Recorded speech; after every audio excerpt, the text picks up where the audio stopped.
Hey friends, welcome to week 1 of Processing the Pain of Grief. Erica and I are so honored that you got this program and you got it into your hands. We need to tell you that this program came about by something very personal to us. In 2015, when Donovan died, I just assumed that Erica and I were going to go through the same path that we had gone through with Austin. I was gonna call her every day, I was going to check on her, and then quickly she would be ready to do her work, and I would help her get to the feeling of the true healing. And actually, that's not what happened. One of the things we've noticed is that she totally started resisting. I've actually even asked her the question, did I talk grief when I called you on the phone? And she's like, no, you didn't talk it at all. You just kept checking on me after Donovan died. But there was something about it that I knew was different. I think the resisting automatically came out with me, and I tried to find ways to mask it. So I think our conversations kind of flowed a little, like normal, but I definitely had a wall up where I think I was giving off that vibe of I'm not comfortable with talking about it. And also, because I was doing such a good job at masking it, I was making her believe that I was doing better than I was. So I think that's probably why we didn't have more grief conversations.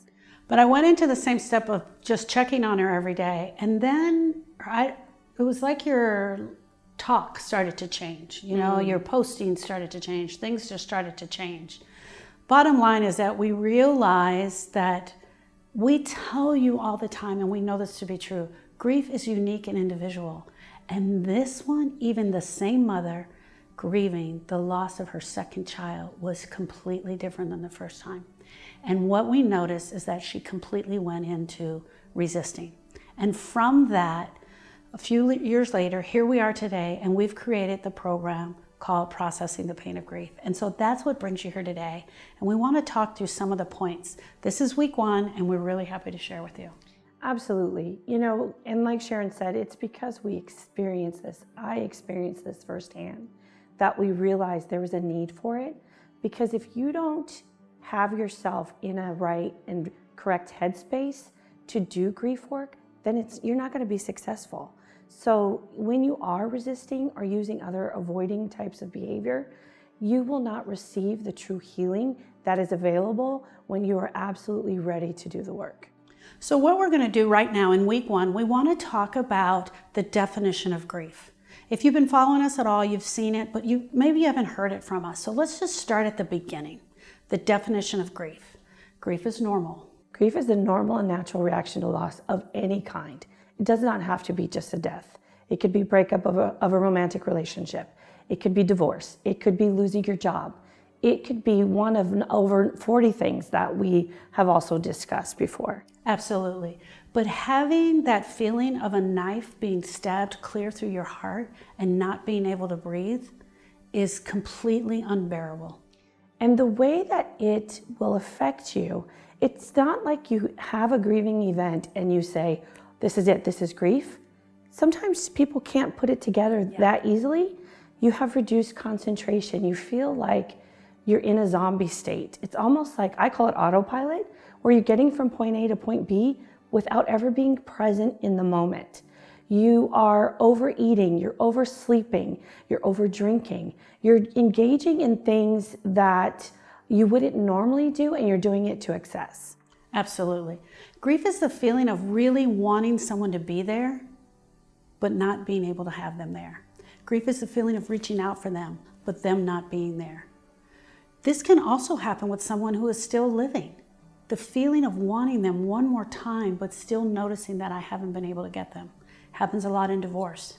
Happens a lot with drug addictions.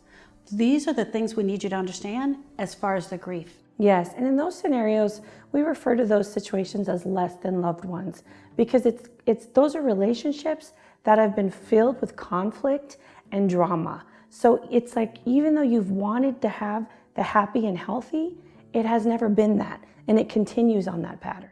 One of the other responses we know that a griever can experience is the roller coaster of emotions. Today can almost feel okay. It can almost be bearable. I went to the grocery store and I was able to go to the bank. but tomorrow I can absolutely be laid out flat in the bed. Or in the same day, you could start out okay, have something in the afternoon that throws you off, and you end up in bed, and then you're right back. You're cycling up and down throughout the entire day. How do you know if someone is grieving? How do you know if they're absolutely grieving? Wanting to tell the story over and over again is a sign that someone may be grieving. However, you didn't do that with Donovan. No. You were literally not talking at all. Well, we talked about other aspects, not what happened, but the things that were going on around us. Right. We talked a lot about that, and we kind of went over those things over and over. One of the other things that I know for sure is that Erica knew I would pick up on any of the clues, so she made sure that the conversation was right down in the path that she wanted to be. One of the other things we know is not talking about it at all can be a sign that someone is still grieving, right, where they absolutely don't want to talk about it at all, which was the same thing that was happening with you. Yes, but like you said, me doing it fully and being a little bit more obvious about it, you would have cued into that and you would have forced me to have conversations I wasn't ready to have. So I was masking it and hiding it, trying to distract you with other types of conversation. Did it work? It worked for almost a year. Almost got away with it. Unresolved grief can also feel like fear in our heart and our gut. It really can cause us to have anxiety attacks, feeling like we cannot breathe. These are some of the things that can happen when that grief is just absolutely unresolved and just sitting there. So this is what grief is not. Grief is not a mental illness. It is not a pathological condition.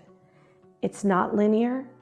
It is not 5 stages. And I love putting that information out there because unfortunately that is the one piece that most people tend to have and they reference a lot, but grief is so much more than 5 stages. The 5 stages of grief do not apply to grievers, and we have a lot more information on that, and we're going to be doing another teaching segment on that. Grief is not a sign of weakness. You're not broken. Your heart is broken. There is nothing wrong with you. You don't need to be fixed. You are just sad, and that is okay. Or you're angry, and that is okay. Grief is not a disease, and it's not contagious. You cannot catch grief from someone who's going through a grieving experience. Thank you, friends, so much for allowing us in on week 1 of processing the pain of grief. We are so honored to bring this to you. We absolutely dedicate this program to my nephew, Donovan. We hope that these next 4 weeks, you're just going to go through the journal, answer the question, and fill it out. And we'll see you next week. Bye, friends. Thank you.